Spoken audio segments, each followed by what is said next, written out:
보실 하나님 말씀은 요한복음 16장 25절에서 28절까지 말씀입니다. 요한복음 16장 25절에서 28절까지 말씀.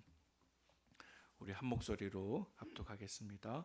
이것을 비유로 너희에게 일렀거니와 때가 이르면 다시는 비유로 너희에게 이르지 않고 아버지에 대한 것을 밝히 이르리라. 그날에 너희가 내 이름으로 구할 것이요 내가 너희를 위하여 아버지께 구하겠다 하는 말이 아니니 이는 너희가 나를 사랑하고 또 내가 하나님으로부터 온 줄 믿었으므로 아버지께서 친히 너희를 사랑하심이라. 내가 아버지에게 나와 세상에 왔고 다시 세상을 떠나 아버지께로 가노라 하시니. 아멘. 이 새벽 함께 묵상하실 본문 말씀은 요한복음 14장부터 시작되었던 예수님의 고난 전 제자들에게 주신 마지막 가르침의 결론 부분에 해당되는 말씀입니다. 이제 오늘 본문 이후에 이어질 요한복음 17장 말씀부터는 예수님께서 제자들과 또 세상을 위해서 간절히 대제사장과 같이 기도하신 유명한 기도문으로 그 내용이 바뀌게 될 것입니다.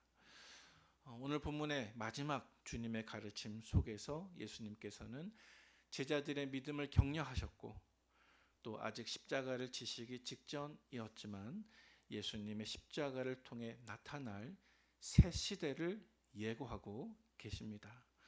오늘 본문의 말씀을 묵상해 보도록 하겠습니다. 먼저 25절 말씀입니다. 25절 말씀 속에서 주님은 이렇게 말씀하고 계십니다. 우리 같이 한번 읽어보겠습니다.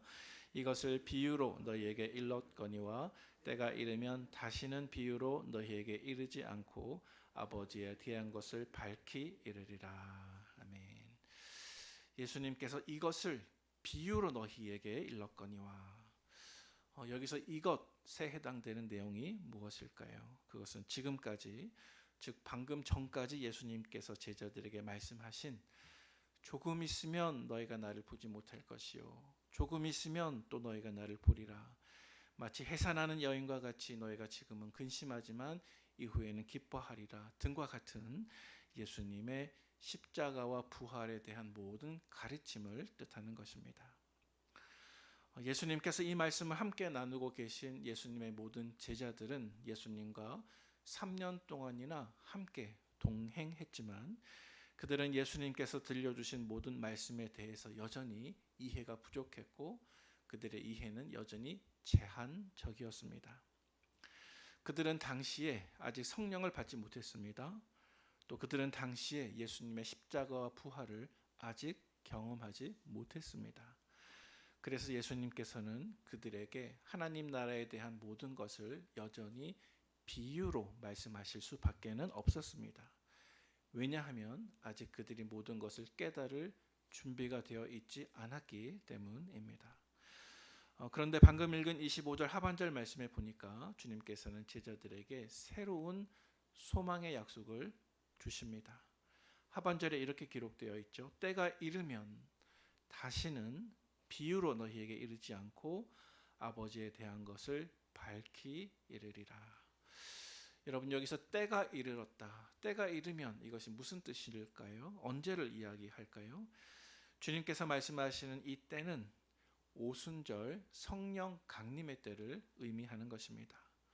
오순절 성령님께서 오시면 지금까지 이해되지 않았던 모든 비유들도 명확한 진리로 깨닫게 될 것이다 라는 말씀입니다. 또 주님께서 제자들에게 지금까지는 비유로 말씀하셨지만 오순절 성령님이 오시고 또 주님이 십자가의 사역을 이루시면 이제는 모든 것을 분명하게 일러주신다라고 말씀하고 있습니다. 여러분, 이 말씀 안에는 아직 주님께서 십자가를 지시기 이전이었지만 십자가 이후에 부활하실 주님의 모습에 대한 간접적인 소망도 담겨 있습니다.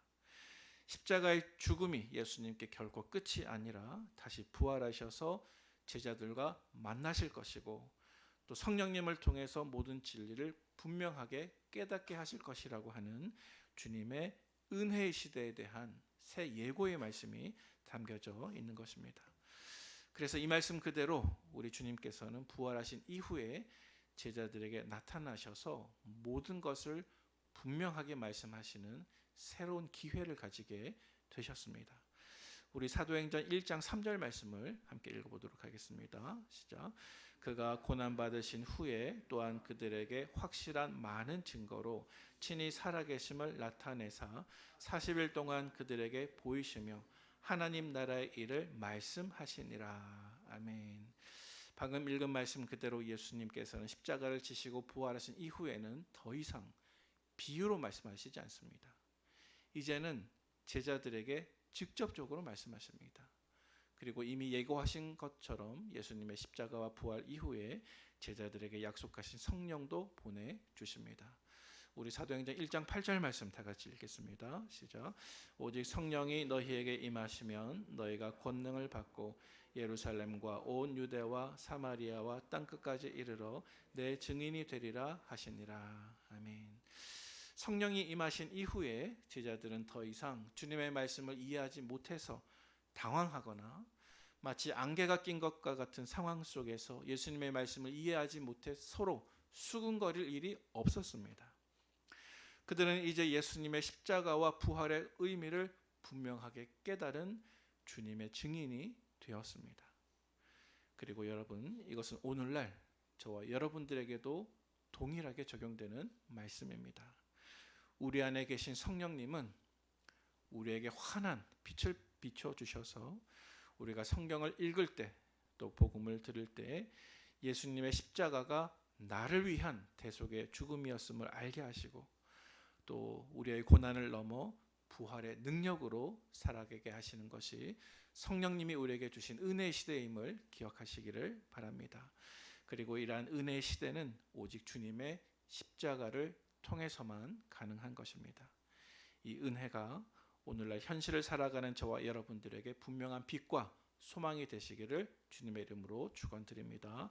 우리 26절 말씀을 같이 읽어보도록 하겠습니다. 시작. 그날에 너희가 내 이름으로 구할 것이요 내가 너희를 위하여 아버지께 구하겠다 하는 말이 아니니. 아멘. 여러분, 방금 읽은 이 말씀이 어떤 의미를 담고 있을까요? 이 말씀 역시도 우리 주님께서 성령님을 통해서 시작하실 새로운 시대를 예고하고 계십니다. 그날에 너희가 내 이름으로 구할 것이요. 여기서 그날이 가지고 있는 성경적인 의미는 예수님의 십자가의 효력이 저와 여러분들에게 실제가 되는 새 시대를 의미하는 것입니다. 예수님의 십자가의 사건으로 구약의 대제사장들만 1년에 딱 한 번 들어갈 수 있는 지성소와 성소를 구분하는 그 휘장이 위에서부터 아래로 찢겨지게 되었습니다. 이것은 이제 누구든지 예수 그리스도만 의지하면 하나님을 아빠, 아버지라고 부르고 예수님의 이름을 힘입어서 아버지 하나님께 직접 기도할 수 있는 새로운 길이 열린 것을 뜻하는 것입니다. 지금까지 제자들은요, 아직 예수님께서 십자가를 지시기 이전이었기 때문에 아버지 하나님께 이렇게 기도하지 못했습니다. 그래서 늘 예수님께서 그들을 위해서 직접 아버지 하나님께 구하셨습니다.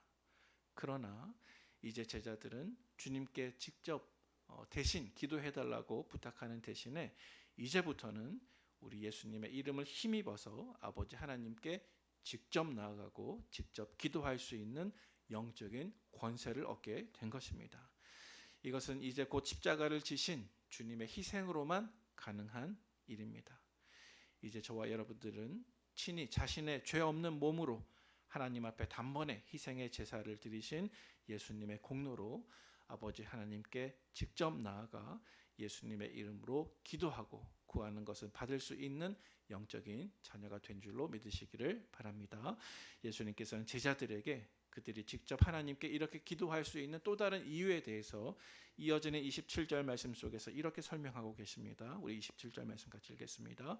이는 너희가 나를 사랑하고 또 내가 하나님께로부터 온 줄을 믿었으므로 아버지께서 친히 너희를 사랑하심이라. 아멘.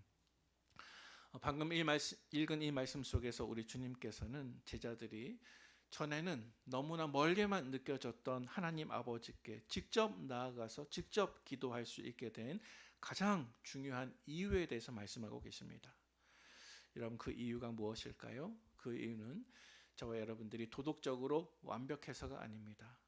혹은 우리의 기도가 유창해서 그렇게 되는 것도 아닙니다.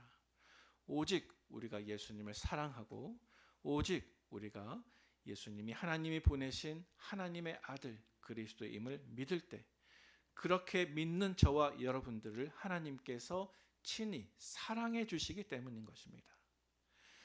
사랑하는 우리 성도 여러분, 성령님께서는 오늘 이 새벽에 우리 영혼에 한 가지 사실을 기억하기를 원하십니다. 그것은 우리가 예수님을 사랑하고 또 주님께서 하나님이 보내신 구원자이심을 믿으면 하나님 아버지께서 우리를 친히 사랑하고 계시다는 사실입니다. 오늘 하루 우리를 친히 사랑하시는 이 아버지 하나님의 품 안에서 세상의 모든 환난이 저와 여러분들을 삼킬 수 없다는 사실을 기억하시기를 바랍니다. 이 새벽 더 이상 멀리서 하나님의 눈치를 보는 종의 마음이 아니라 아버지의 사랑을 확신하는 자녀의 마음으로 나를 친히 사랑하시는 아버지 하나님께 예수님의 이름으로 기도로 나아가는 이 아침이 되기를 주님의 이름으로 축원을 드립니다. 함께 기도하겠습니다.